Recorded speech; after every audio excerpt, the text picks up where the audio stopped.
Doomsday Clock, issue 10. Geoff Johns, Gary Frank, same team for all 10 issues.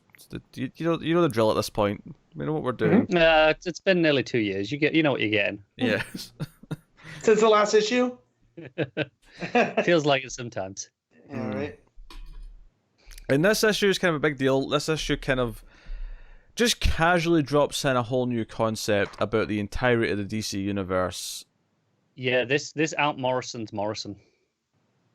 Does it though? Yes.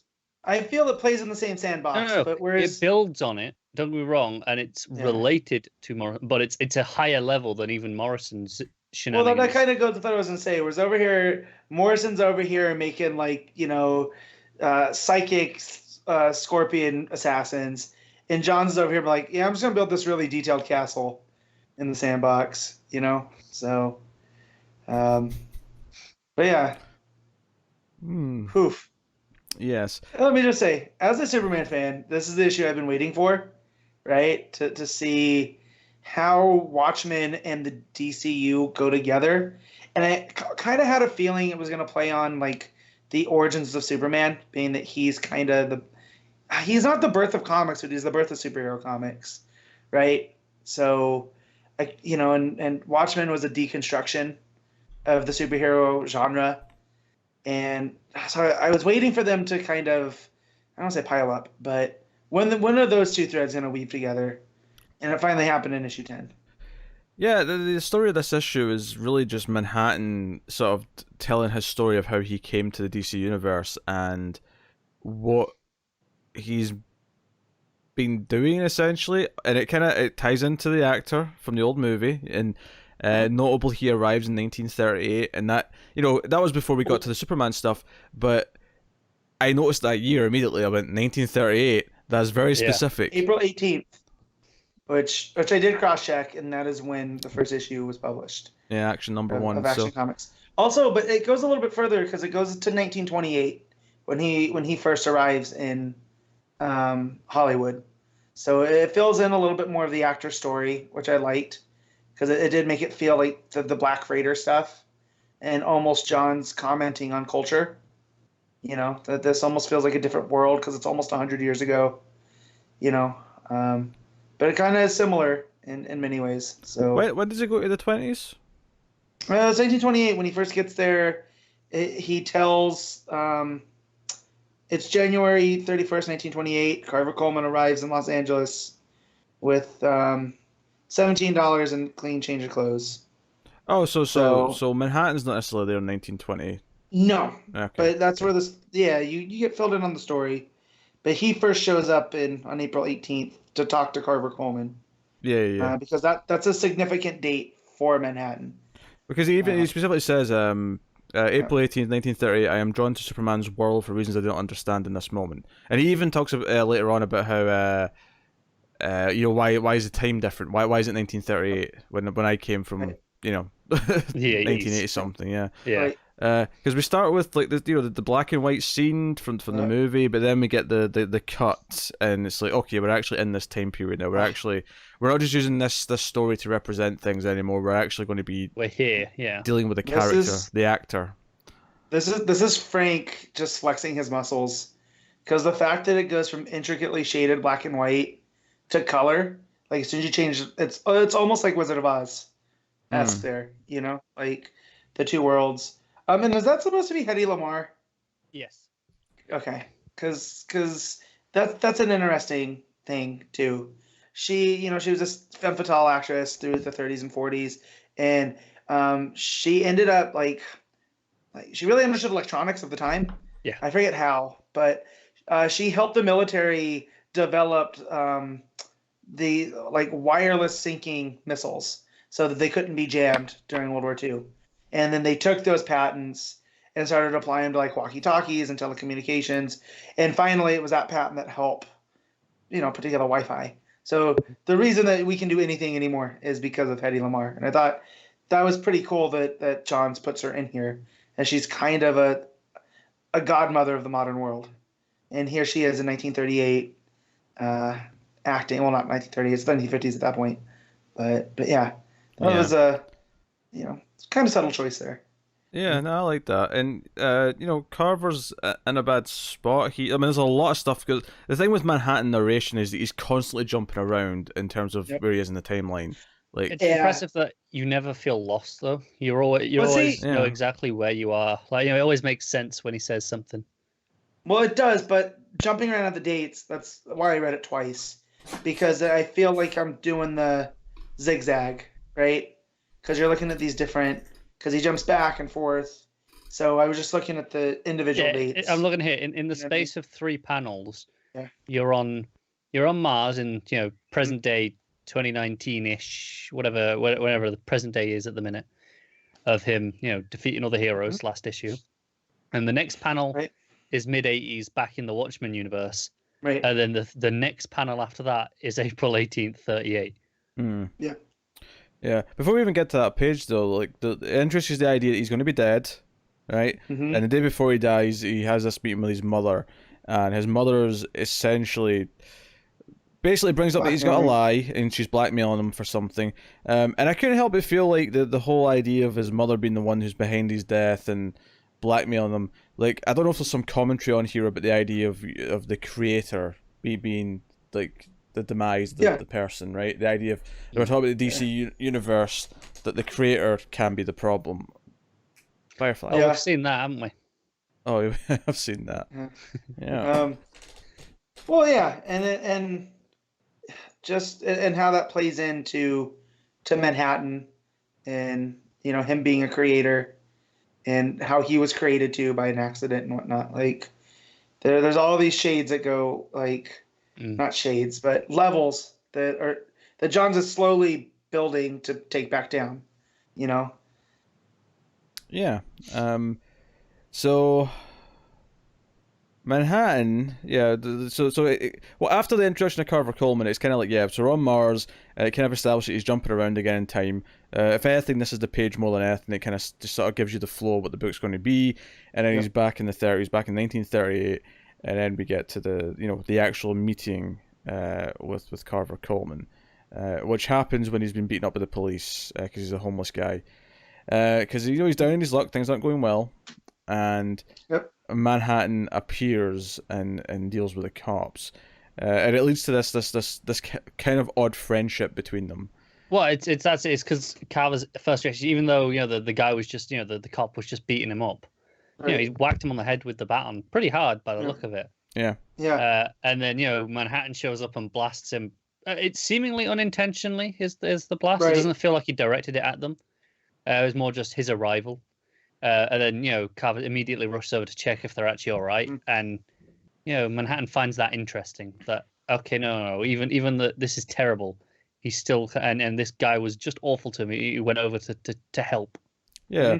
Which, I mean, immediately you're thinking, okay, again, this is the idea that this world has hope in it. This world has kindness in it, which is something that Manhattan is not quite comprehending. So again, it's establishing that we're jumping between, because the whole thing of this issue is that it's about Manhattan learning who Superman is, learning what he means to the world, and the idea that once he changed things, everything's been counting down to the day he meets Superman. After because he's taking care of all the heroes on Mars. Superman's in a coma. Not to get to the end here, but the last panel of the book is Superman waking up. This meeting is imminent. This is about to happen. So I assume that's what issue 11 is, and then 12 is some aftermath stuff. Almost like an epilogue. Yeah. Quite possibly. It kind of depends how much is going to happen. What's that called in the film? The denouement. It's like the action after the climax. Right. Yeah. And they go to a diner and he sits and tells him stuff, and he tells this character, this Carver Coleman, like about his future. He's like, hey, this time next year, whatever it is, you're going to get picked up for this role, and that's going to lead to your success and all that. And it's kind of weird because he kind of like sees John as like a fortune teller almost to let him know what to do. But ultimately, everything that's happening was going to happen anyway, because Manhattan's not like giving him hints and tips. He's just saying this is what's going to happen. Yeah. So, but that's also the does it happen because he told him it happens? Yeah. Is it self-fulfilling? It's that timey-wimey type of stuff where was it always going to happen, or it's because he has knowledge, so now he has the confidence that it's going to happen. Well, see, That makes it happen. in the context of the story, in the context of what Doomsday Clock is doing, I would say it's less to do with self-fulfilling in that sense, and more because we know the way Manhattan works is that he does actually just experience time differently. He does just experience it in different orders and stuff, right? But there's also goes to the ending. He's a man of inaction, right? Oh, sure. But I think looking at it in the context of Doomsday Clock, the way I would interpret it is that it's not so much that he's affecting anything or he is... It's more just that he gives him the belief that the good thing is going to happen, the assurance, and that makes him feel hope. He's inadvertently giving someone hope. And I think that's the theme that ties it into the overall story of the book. Is that Carver Coleman, just by knowing and having this confidence that it is going to happen... at the very least gets him through the rough year ahead before he gets to that point where he gets this part or whatever. That's the way it was sticking out to me. No, that's a good. But yeah, it's... I do love this sequence where we just cut through the next 20 years or so of his reaction, and then there's the one where I had to act surprised where they cut away they read my name for best actor. Yeah, that's good. And notably, the clock in the diner wall is at the same position that the clock at the back of the book has been every time. Yeah. Just pointing that out. Yeah. The Carver Coleman, I just would say on that clock, but the panel where the clock shows up, at that point it's at like 4 minutes to midnight, and he says, I'm going to look 3 minutes into the future. But he's unable to, right? But that that 3 minutes into the future is overlaid with the clock, which would put it at like 1 minute to midnight. Yeah. So yeah, because by the end of the sequence, like Carver Coleman, he's got like a fancy suit on, he's well dressed, he's got a tuxedo on, and then he's like finding out he's going to die, and the whole thing, and then it cuts back, it snaps back to the first meeting where he's the young kid again, the young 20-something, who's just working as he's not even working, he got fired. He's homeless, yeah. He got fired because he caught his manager kissing a guy. So no, like it's all these things. It's really, really well done, and that's where it gets into the Superman stuff, because then we get like, okay, something's happened, in Kansas, and we get was it Kansas? You hear on the radio, you hear about the car being lifted in New York. It was in New York. And we see the car. We see the Action Comics #1 cover, that car, and people are investigating. There's a guy lifted over his head. And this is where Manhattan really starts to talk about Superman. The crowd, the car, Superman, they were never here. The world has changed. And then he goes through all the things that happened in the original timeline, all the other heroes that soon after Superman started to become heroes. We get Alan Scott becoming Green Lantern. I assume these are all their publication dates originally. July. Again, I cross-checked them. I just assumed Johns had done his homework and just took him at his word. Johns is the type that he doesn't need to do his homework, but I double-checked just for accuracy. Yeah. So we get Jay Garrick, get Carter Hall, get Al Pratt, get Kent Nelson, get Sandman, Jim Wesley Corrigan. Dodds. I love how you went Sandman over Wesley Dodds after taking all their first names. I don't know why. For some reason, I just wanted to say Sandman. Although Wesley Dodds is a pretty good name, honestly. Wesley Dodds is a great name. He's a character that I want to read more of. So if anybody has recommendations, that aren't just JSA, like... I mean, it's Sandman Mystery Theater. That's is that what it is? His stuff. I'm pretty sure that's a lot of his stuff. Yeah, for anyone, because obviously we have a lot of listeners who aren't necessarily as like super have a super history with DC. I'll just go through these and see who they are. Jay Garrick is the original Flash, the Golden Age Flash. Right. Carter Hall, Hawkman. Al Pratt, the Atom. The original Atom. Yeah. Kent Nelson's Dr. Fate. Wesley Dodds Sandman. Jim Corrigan becomes the Spectre.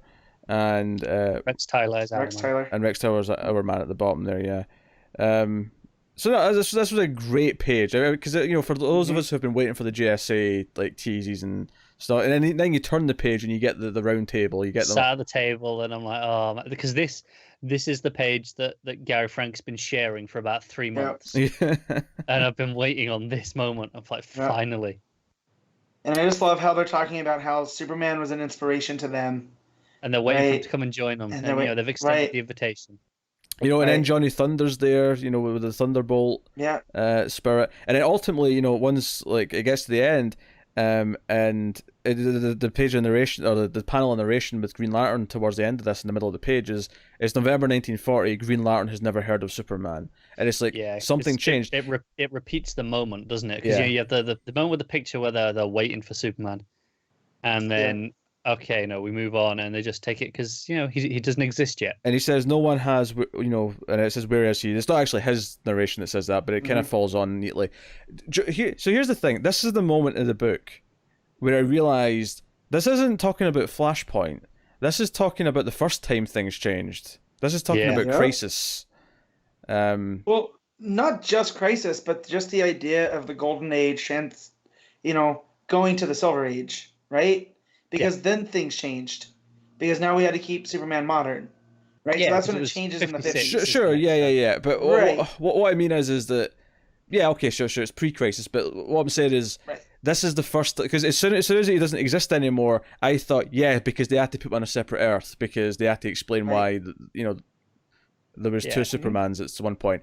But when did they actually officially remove him though from Earth 2? Because for some time wasn't there like technically Superman on Earth 2 as well? Yeah, that's where the whole idea of Power Girl being Supergirl was that he was there, but he had died in battle, him and Batman, and then they take over. Huntress and Power Girl, they become the ones. So, but then that got wiped out. The New 52 Earth too, right? Well, no, but that was based off a precedent. That was before. Yeah. So yeah, New 52 is a bit newer than what I was thinking. No, but that's the exact plot of the New 52 Earth too. Oh, sure. Yeah, but that was borrowed from the original idea that Supergirl became Power Girl, and that she's the new Metropolis Super. Because if you didn't know, like, Batman and Superman were with all these characters, and then in the Silver Age, they relaunched them to be with the new Silver Age version of, Hal Jordan, Barry Allen, so on and so on. Yeah. And because of that, it made this weird thing where, oh, wait a minute, we have two versions of Batman and Superman now.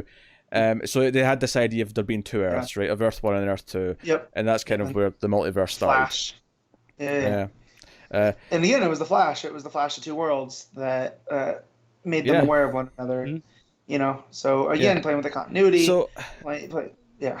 But just in terms of this issue, this was the moment where I went, this is dealing with more than just the newest change. This is dealing with all of the changes. Yeah, that's what it gets to as we go through the book from that point on. We go to the Kent farm and we see multiple versions. It's like it's 1956. Superman's in Metropolis for the first time, so that's the first big change, right? And then later on, it's like it's 1986. It's this is post-crisis Superman.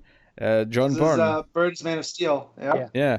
And then it changes again and again. One of these is Secret Origin. It's happening over and over again. One's New 52. Eventually New 52, and we get the idea that his parents died at this stage in his life. Oh, now they're alive again, and then they died at this stage in their life. And this is all happening. So none of this is actually, just to correct what I just said there, none of this is actually New 52 yet. We get to New 52 because eventually Manhattan decides to influence things, which is what we already knew he did, which was moving the lantern. Just before we get to that stuff, Matt, did you enjoy him visiting the Legion?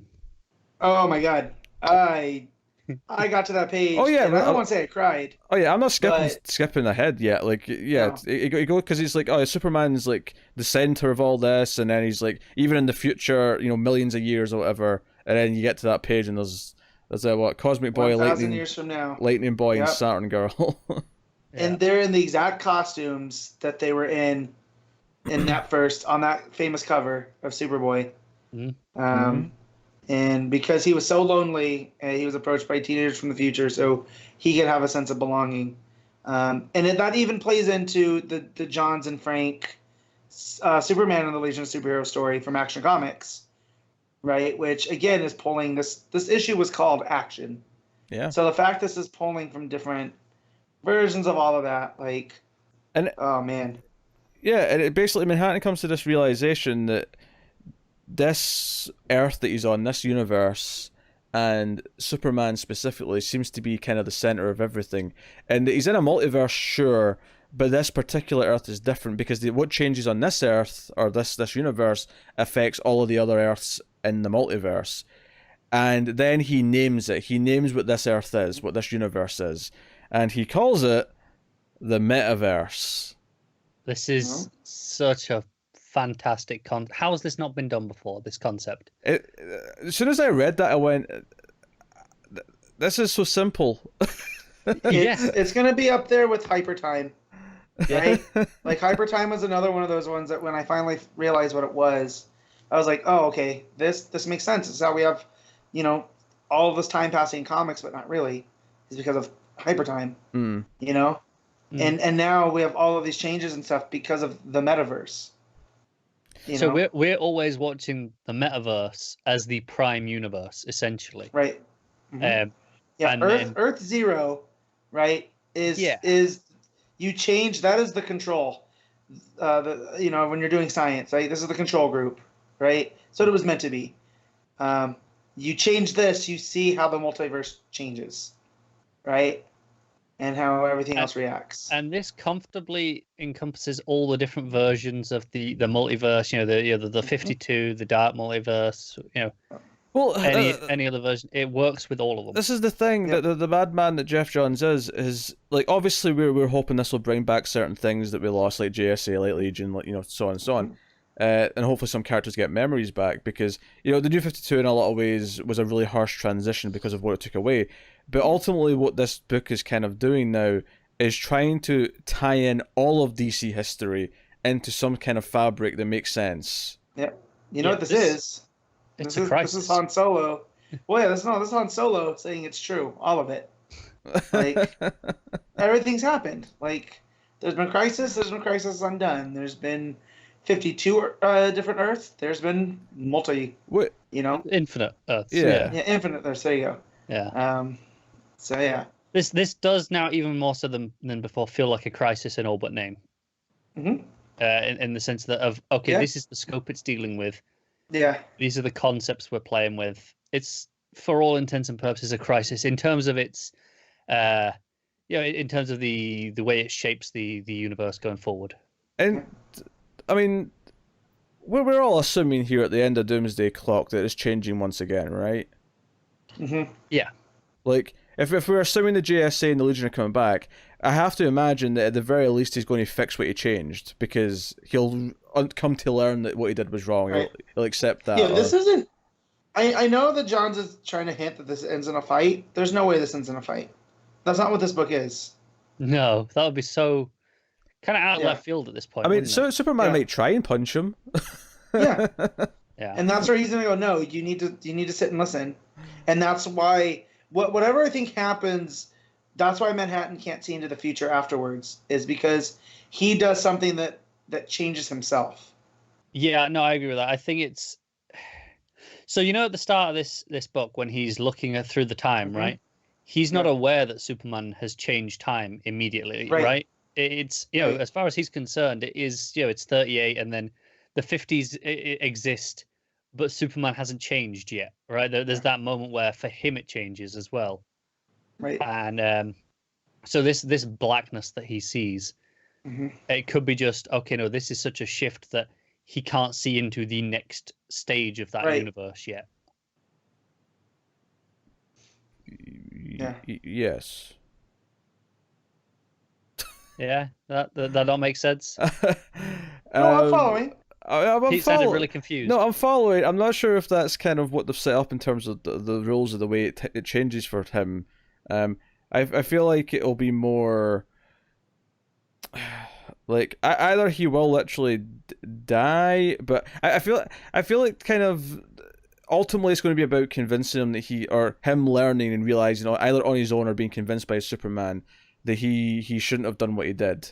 Because this book ends with John saying that this world is built on hope and I have become the villain. Like, he realizes that he's the bad guy in this story because of how he's meddled. But the question is he realizing that he shouldn't be a villain, or is it more the idea that, no, okay, they need a villain to have hope against? Yeah. To rally against, to inspire, to have Superman to inspire them and be hopeful, they have to have a villain to fight. So maybe he'll kind of lean into that role instead. I mean, they're going to have to But sell me on while that, doing though. this, Well, I don't know. he's Why would he? But like, you but, you need the villain to hate. but they didn't need right? that Like, before. They had enough villains before. Yeah, but Manhattan is egotistical as shit. I say I don't think that. I think he knows his role to play is that he's become the villain, and that by becoming the villain, he's changed everything, just like Veet did, right? Because he brings that up at the end. Mm. Is that he allows Veet to walk free because he's a man of inaction, and that's just how him and Superman are different. Superman's a man of action. Superman's not going to let this villain get away with whatever happened. So whether that means he's completely changed, but what I don't think he's going to be this much frustrating, egotistical villain like Connor's ending is, by him doing against his nature, by him changing things and taking action, by being a man of inaction. It'd be like Superman sitting around and not doing anything because he is a man of action. That would make Superman a villain in that term. Like, I'm not using the term villain as a, Yeah, I think what's Like a supervillain interesting term. is we keep talking about him as and he's talking about himself as a being of inaction, right? And that Right. is kind of villainous. Yet Right. it was his action in moving the lantern just because he Right. could that actually caused so much of this. So Right. as much as he thinks he thinks that it's his doing nothing, that's the bad thing. It's him actually having some sort of action was just as bad. Yeah, but the way you describe like him like thinking they need hope or need a villain again, it makes it sound like he had a motivation to do it. Where No, maybe not at the time, but I think he might come to that conclusion. don't I remember at don't the end think of he the had day- that conclusion that the whole time. That was never his plan Yeah. all along. I'm not saying that. because I don't At think he the had end a of the day, plan. he's a scientist. So exactly. This is all an experiment to him. Yeah, I agree with Matt. Like to me, him moving that lantern is like, let's see what happens if I do this. Yeah, Right. I'm not going against any of that. All of that stuff. I'm talking about here at the end where he has that realization that he's become the Right. villain. I'm saying from that point on, he might embrace it and go with that role. I'm not saying any of the stuff he did before, all the lantern moving, that was curiosity. That wasn't villainy. There is a clear Don't difference. forget That that this wasn't is a plan. also the metaphor of the chess game has gone throughout this entire series. So here, this is where this is going to end up being is it's him and Superman, and not necessarily a chess match, but they're going to be on opposite sides, right? Because they're polar opposites. And this is where the discussion's going to be, and I feel like it's going to be Superman telling him like what Pete said: we have enough villains. You're not exactly a villain. You're just a being of curiosity. And that sometimes that curiosity, subtle saying, curiosity killed the cat. So, him being curious causes all this, and it awakened the metaverse. And now that's something that our heroes in the DCU proper, are they going to be aware of it, right? Or is this the whole concept of the metaverse going to be lost to them when Manhattan leaves? I mean that's an entirely different question. that's opening a whole other can of worms. I don't know. So he basically creates New 52 Superman. Like he goes and checks where Superman comes into fruition now, and we get the New 52 origin where the parents die when he's in high school, and Prom. Prom's in high school. No, I know, but he's going to prom, and that was in the Grant Morrison action run, which again, Action Comics, like it's the through line here. This is why I love Johns. Go ahead. Question about the Superman changing. Yeah. Does he directly change it, or is it just an impact of him changing the it's a lantern? butterfly effect. Yeah, butterfly. Okay. Yeah. Him because in every other metaverse, the Justice Society is still around. They just don't get influenced by Superman. There are these older heroes that existed, and Johns he based his JSA off of the Golden Age by Robinson, which put them into this real world of what would have happened afterwards. And they all kind of try to go back to civilian life, but they can't. So even without the Justice Society, that completely changes Superman and the role of the heroes in the New 52. Yeah. For whatever reason that is. So he almost removes the Justice Society, and that's what causes the New 52 to happen. I loved, I said how before I said he was kind of egotistical. He literally by this he's making Superman more like him. He talks about how it makes him more distant from humanity. I understand him, or I relate more. He is kind of egotistical in the sense that this is the other. He's already agreed that this man is the linchpin of this entire multiverse. I'm going to make him more. I like that he's more like me now. What's he say? Because and he does like it because he says it's intoxicating. Like he's enjoying this. Yeah, because he says I've altered the metaverse, and in turn the multiverse. Yeah. And it says a year ago the metaverse became aware of my hubris, and that's where Wally shows up. Yeah. Right, saying I know what you did. So yeah, where's the line I'm looking for? It's why is he the center of the universe? And as a Superman fan, I freaking love that. So no, I actually really like the dialogue at the bottom of this page that plays out over the Wally panels. I realize that the metaverse is not passive. Like an organism fighting to survive, there are aspects of it I have underestimated, and innate hope that it fights back to the surface. That's kind of this is very meta almost. It's like people rejected this because it wasn't hopeful, because it was this trying to be edgy thing, and this is kind of him becoming self-aware. It's almost like he's actually representing Didio. Yeah. In a bizarre way. Although Heroes in Crisis tells me he's not learned that much, but I mean that's a whole other question. A whole other topic. You'll get there in a minute, I'm sure. Yes. We'll get there. Yeah. So again, the idea that the universe inherently wants to fight back and actually become what it's supposed to be is kind of encouraging in some way. But yeah, so the idea is turned against them, and that the heroes are literally coming for him, and eventually Superman, and either he's going to destroy him or he's going to destroy the metaverse. One of the two. I assume it's going to be a third thing that he's not actually thinking of, because that's the obvious thing to do in a story. Yeah. But I think what's interesting is we talk about how he always sees time, and and he is convinced he can't change anything, right? Because he's already seen it, so this is just how it happens. But that's clearly not true when he has changed the metaverse, right? He has actually altered this. Yeah, but it's not like he's not said that since he's changed it though, right? What do you mean? Like what you just said there, that was his belief beforehand. No, but even afterwards, he talks about how he's a being of inaction because he's a being of inaction due to those beliefs, right? Of nothing I do matters. That's why he is like that. But that in turn is his motivation for moving the lantern to see what happens. He's a being of inaction, but he did make one action. But him saying he's a being of inaction. Well, that's also, you need the context of what he's talking about on that last page, where he talks about what happened in Watchmen too. Yeah. He ends the Vietnam War, right? So by him ending the Vietnam War, that's an action. But then he follows that action up with a bunch of what seem like smaller inactions. Those smaller inactions lead to the death of that world. Yeah, he's not literally saying he's never taken action.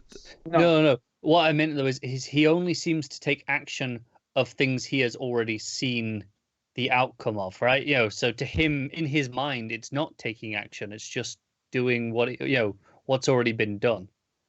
No, I think this is him, and this is why I'm loving this book right now, right? To me, it's him going, I could do so much more. And that's what the new, and then he learns him doing so much more has a price. And in that, he created the New 52. And by changing that world. All over. Yeah. Well, by him doing that, though, it's what he thinks is going to lead to his undoing. Because that's what the whole point about the metaverse in turn has, and is coming back for him. And that's what he thinks why he can't see past that time. Yeah. Because the last thing he sees is Superman. Yeah, but we don't know that's what the actual case is. This is all just his point of view. Yeah. It is, yeah. Yeah. I think I've forgotten the point I was going to make. Matt talked too long. This also goes I forgot what I was going to say. With the final thought from the quote from Socrates, that every action has its pleasures and its price. Right. So that's Newtonian law too. Every action has an equal yet opposite reaction. Oh yeah, That nothing you do doesn't come without a price. it's also notable that the only action he's taken, seemingly since some point in Watchmen, this moving the lantern, this was not done to help anyone. This was not done for any kind of noble goal. It was not done for anything other. It was personal curiosity. Yeah, it was not done for any reason other than to test something for himself. All right, so we're putting DiDio in that role of Manhattan. Mm-hmm. So you're saying that he did the New 52 just to see what would happen? He wanted chaos to reign so much. He's like, yeah, we're changing things. Like, we all know that's not true. It's fun to make the joke, but it was for sales. Like, it was their Hail Mary. It was happened to work for a short time. Ultimately, the wrong choice, but I can understand why the thought of it came around. Why they went, oh yeah, let's do this. I mean, we know how it turned out in the end, but I can see why they thought of it. Well, and you put that into the Manhattan story too with the things of Watchmen. Like, we know why he did all of these things and why he didn't take certain actions versus him actually doing something. Yeah, I think the idea that it doesn't even help Carver Coleman, even though he's the closest thing he's got to a friend. Yeah. Well, and he even says that too. Yeah. He could, and that the housekeeper burns the letter of his secret so that the murder never goes solved. But he knows. He could basically watch it go down. But again, he's a man of inaction. So him moving that lantern means so much more because of what he did. And maybe is it because of moving that lantern, he chooses not to get involved because he sees, like, well, if I change this one thing, what does this do now? You know, what is Carver Coleman's role in this universe? And maybe that's why he doesn't. We don't know yet. I'm sure by the end we'll know, but as of right now, even Manhattan doesn't know. So, doesn't know what. But just this whole, because of the blackness, right? That's why he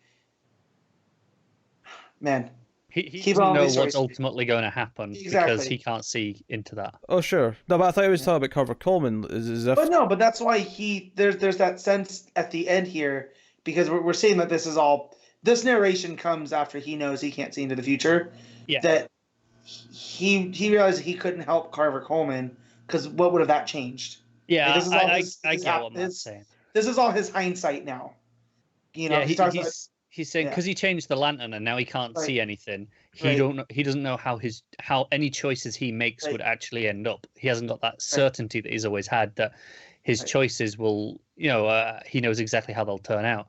So if he did save Carver, he doesn't know how that would end up. He doesn't know what that would have in a long-term ripple effect.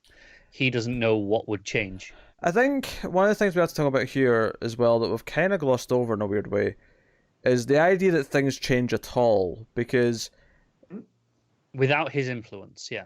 Right. Why no, with or without. Like, no, listen to what I'm saying here, because in Watchmen, things are kind of, not predetermined, but, like, they just kind of happen. Like, Manhattan's so confused in this Earth because things change at all. The idea that for him there's this weird time flow where the world changes and reforms, and all of a sudden what was once this date in 1938 is now changed and it's something else. That was not something that happened in Watchmen ever. He never experienced that before. So to him, time... It's almost... He almost as if... He experienced it out of order, sure, but it was always still a straight line, right? In terms of, like, what was happening. Almost as if Watchmen was cut off from the metaverse. Right? Yes, as if it's not in the actual DC multiverse. Right. I think what's interesting is he talks early on about branching timelines in this book. He talks about alternate timelines, and he witnesses one. He kind of jumps between them essentially, because you have that moment with the JSA where he sees the same moment twice with and without but that was Superman. Because that was post Superman, and that's what I think where Pete's getting to is, why do things change in the metaverse? What's enacting those changes? Yeah, because in his original world, he never saw changes. Things just happened like they were always going to happen. You know why? It's Alan Moore. Alan Moore has done magic, and it's cut off the Watchmen universe. And here though, like he's fascinated by these changes because I think it actually already puts in a wrench as to how he perceives time, because all of a sudden there's multiple versions of times, and like it means that there's technically like an order of how things are happening in the sense that yeah, this begs the question: can he jump between alternate timelines, or is he experiencing them in a somewhat linear No, I think fashion? You know, I think it's in an order. I don't think he's jumping. I don't think he's right, so willingly jumping between them. right, so that's what I'm asking. So this first time with the JSA, where he sees the moment twice, Yeah. right? So he experiences that first when Superman's there, and then it changes, even from his perception, and he sees it. Yeah. And So and now he remembers the previous version, but anytime he goes back to this day, it's just this time. yes, yeah, that's the way to think about it. The idea is it probably happened later, but because of the way he can go back and forward and the way Yeah. that he perceives time, he actually has this moment where he's back in 19, like it was like what 50 something, whatever it was, 1940 something. 6, I think. And he has that moment where he sees this JSA meeting, then he sees a second version of it. Yeah. Now you can read that two ways. One is that he's came back to this time again, and like you know he's been here once. He's came back again after the changes happened, and like you know, so for him there's actually been time passing, but as we read it, it's just like back to back, right? Or two, this is just where he happens to be when the change occurs. Like this is the point in the timeline that he's experiencing when the ripple effect of the crisis or whatever changes everything. Yeah, so that's what I think it is. I think that it's the crisis. When that happens, the metaverse has those things that fix itself, right? So then it moves Superman.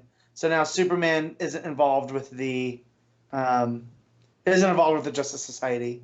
So that's why we get that secondary one. And like Pete just said, he's there as an observer. He's just sitting there because he's actually outside of this metaverse. But to clarify, I think it was the first thing you were saying, Pete. Under no circumstance do I think he can jump back to one that's already happened. No. He can remember them, but he can't jump back to them. That was so on those like two moments of the JSA. Obviously, we're seeing one happen first because we see everything in this linear fashion. But he obviously sees this one first. He experiences it first with Superman, right? Then, if he went back to 38 again, like he can in his mind, he kind of travels, right? And it's kind of time travel. It's kind of remembering. It's kind of a bit of both.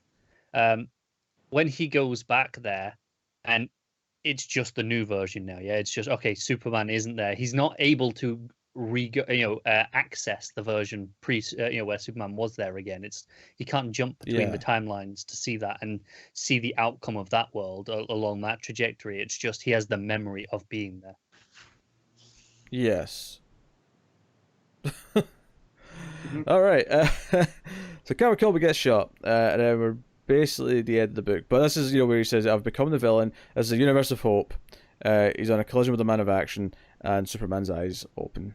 And that wraps up Doomsday Clock 10. Oh yeah, and then we get the back matter too. Yeah, the script that fills in. Well, not just that. The letter from the mother of what she had on him, which was kind of just, oh hey, I know the truth of where you came from. You've been lying to the press. Well, and that he was gay. On top of it, it was like a Rock Hudson situation. Yeah, and that's ultimately why he's so distressed there at the end, and why he starts drinking so heavily, because he doesn't want this out. And you look at that in his history of why he was fired, right? Because he busted the studio head, on there and stuff. It really fills that in, and I just love this whole Nathaniel Dusk story too, and how it plays with what pop culture was back then versus what pop culture is now, and all about the pop or the post-war culture and them feeling broken. So that's why you had so many film noirs with these broken characters that were so popular, and now you put that into superheroes and all of that. Like it just, I'm really loving what Johns is doing. Like I know he used to catch a lot of flack for just being this guy that would reboot things and take ideas that weren't his and build on them. But here, I think he's really weaving this tapestry of what modern comics are. Yeah, definitely. And that's the thing, because this is building on Morrison's multiverse, for example. Yeah. But this is an entirely new concept above that with the metaverse. Right. Yeah. No, I mean, the issue was great. I mean, this Yeah. Just to get to quality here, I suppose. But, Yeah. obviously, the art's I think fantastic. after we've spoken for 45 minutes, and I don't think we've said a bad word about it, you No. can kind of just assume we thought it was great. Yeah. Oh man, that art there, just the film noir stuff going from black and white to the real world, and just the way that Frank draws Hedy Lamarr too. Yeah. Like it's so evocative of that time period. Also, Gary Frank can't save that New 52 Superman suit. I still hated it when I saw it. It's still bad. Yeah, it's still bad. I still hated it. Yeah. But I'm not holding that against him. It had to be there for the sake of the No, story. and I think that's the point though, is even Frank can't save that design because the New 52 ultimately was a big oopsie. You know? That should be the end of the book. Manhattan goes, you know what? I made an oopsie. I'll go fix it. Yeah. Like that's Matt's review of the entire New 52. The New 52, a big oopsie. Yeah, I mean there were some bright spots. Don't get me wrong, but ultimately, yeah. I think at the end of the book, it is going to change things again. I don't think it's going to like just put us into like pre-New 52, but. No. I do expect JSA and Legion back. I do expect things to alter other ways maybe we can't predict yet. Yeah, because don't forget that Emra's still around, and we still don't know her full story. Right, Saturn Girl. Mm-hmm. Johnny Thunder's running around. I don't know if you guys noticed, but Johnny Thunder was working on the film set. Yeah, I noticed that. Yeah, he's the PA that gets fired for bringing the coffee that doesn't taste right. So, both of them showing up here like that, I think are going to have a big part in this going forward. So, but I do think we'll be in a new version of continuity at the end of Doomsday Clock. Yep. At least I hope we are. Yep. Unless Didio is determined to just ignore it and doesn't. That's my concern. Is that this has gone on so long since John's kind of kicked off Rebirth now. That maybe they've gone, you know what, we're not sticking to that plan anymore. We've got other ideas, and this is just, we'll finish off the story, but it's not going to have the repercussions that it once had the plans to have. And if that happens, we'll complain. But yep. I mean, I guess to sum up, it takes all of DC history, it kind of says something about it, creates a new thing out of it, exemplifies the importance of Superman, but it also feels like it's all counting down to the big final showdown, whatever that may be. So. And all of those things, it excels. And honestly, given I'm actually pretty convinced at this point that the reason why the book has been delayed, at least the last couple times, has not been to do with art. So what do you think it is then? I think, and this is maybe hopeful thinking, but I think because of what the ramifications of it are going to be, and because they've had to push it back and rethink about what they're doing with the rest of the books in the line, I actually think they've spread out the final few issues more than they probably needed to be, just so that they're prepared for what it's going to do to everything else. You think they're planning to? Okay, we need time to start all the rest of the books rather than just the time to finish this one. Oh man, if that's the case, that's more hopeful. I mean, not so much to start other books, more just to. I mean, maybe there will be. I guess there will be. Well, but not even sell them up, but sort them out from. Okay, get everyone on the same page editorially. We're jumping forward at roughly the same time. We're all on the same page. Yeah, all jumping forward in time at the very least. If not outright, like okay, there's some continuity changes for certain characters because of what's changed.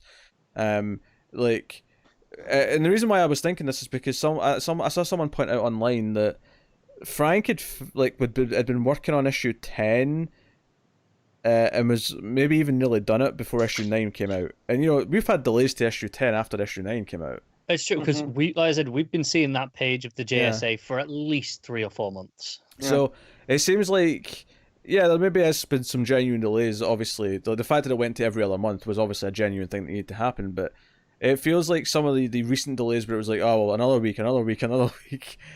It feels like this might be something else. Maybe it's not what I'm saying. Not to get my hopes up.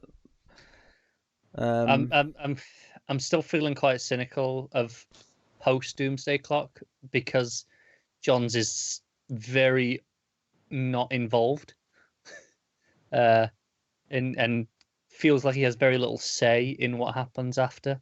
So I'm kind of just cynical as to whether or not they'll follow up and really do what it should be doing. I hope I'm wrong. I can't believe I'm going to say this, but I hope Pete's right on this one. I'm saying DDO's blonde. DDO's bald. Yes. Manhattan's bald. Yes. That's all I'm gonna. That was your point, Matt. That's what you were getting to. All right, Matt, what are you rating out of 10? I'm gonna give it the first ever 10.5. I think it goes that much. It goes that much past. It's just a 10. There's no such thing as a 10.5. 10.5 people. It's not. No, it's not counting. It's a 10. I'm putting it in the books with a 10.5. Connor. I do agree that it has to be a 10, though. I mean, it's we've talked at length of all these things that it's done and it's excelled at. There's not been a single negative thing that we've said, and it managed to introduce something entirely new and exciting, and really lives with something really great to go forward with, no matter where the rest of the book goes. Yeah, 10 from me too.